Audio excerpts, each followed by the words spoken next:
अस्सलाम वालेकुम। आज हम जिस शख्स के बारे में बात करने वाले हैं वो गायकी की दुनिया में बहुत बड़ा नाम है। ये कहानी है एक ऐसे फनकार की जो गांव की गलियों से निकला और अपनी आवाज़ के ज़रिए पंजाब और सराइकी खित्ते की धरती को गूंजता रहा। ये है कहानी अशरफ लिट्टी की। अशरफ लिट्टी का तल्लक जनूबी पंजाब की एक ज़मीन से है जहाँ लोग मौसीकी सिर्फ गाई नहीं जाती बल्कि जी जाती है।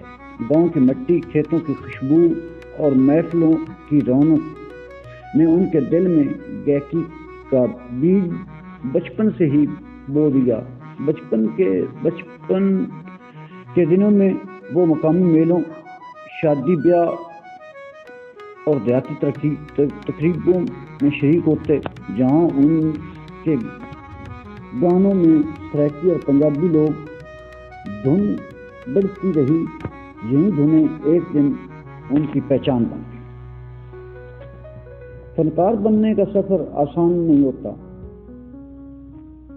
लेकिन अशरफ लिट्टी के दिल में सराइकी बोली और दौड़े माये गाने का ऐसा शौक जागा कि उन्होंने अपनी जिंदगी इसको वक्फ कर दी।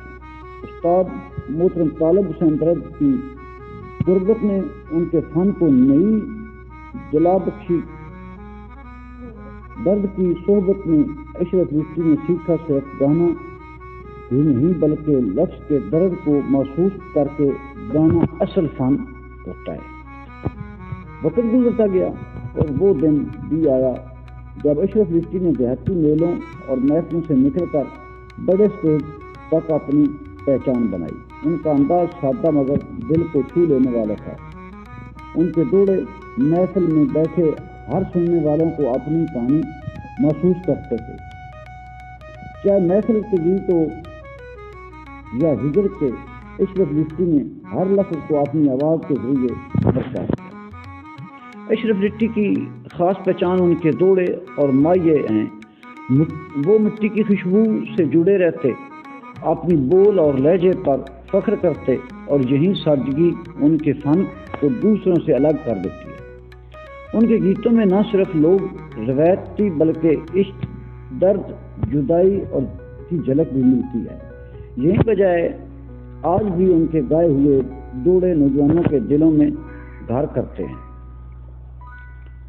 फनकार की ज़िंदगी हमेशा आसान नहीं होती। अशरफ लिट्टी को भी माली मुश्किलात, साज़ो सामान की कमी और मौका न मिलने जैसी रुकावटों का सामना करना पड़ा, लेकिन उनका हौसला बुलंद रहा। उन्होंने कभी हार नहीं मानी बल्कि हर चैलेंज को अपनी आवाज़ से शिकस्त दी। आज अशरफ लिट्टी सिर्फ एक गुलकार नहीं बल्कि एक रवायात का नाम है। उनकी आवाज़ आज भी मेलों, सराइकी रेडियो और डिजिटल प्लेटफार्म पर गूंजती है। नई नस्ल के फनकार को उनको उस्ताद मानते हैं और उनके गाए हुए दौड़ों को अपनी महफिल में दोहराते हैं। यही एक असल फनकार की कामयाबी, वो वक्त के गुजरने के बावजूद जिंदा रहता है। अशरफ लिट्टी की ज़िंदगी हमेशा ये सिखाती है कि अगर शौक दिल से हो तो गांव की मिट्टी से उठने वाली आवाज़ भी दुनिया तक पहुंच सकती है। वो एक सादा इंसान या सच्चे फनकार, अपनी धरती से इश्क करने वाले, उनका फन, उनकी आवाज़, उनके दौड़े हमेशा दिलों में जिंदा रहे। ये वीडियो जिनको अच्छी लगे वो लाइक करें, शेयर करें, सब्सक्राइब करें, बेल आइकन को दबाएं।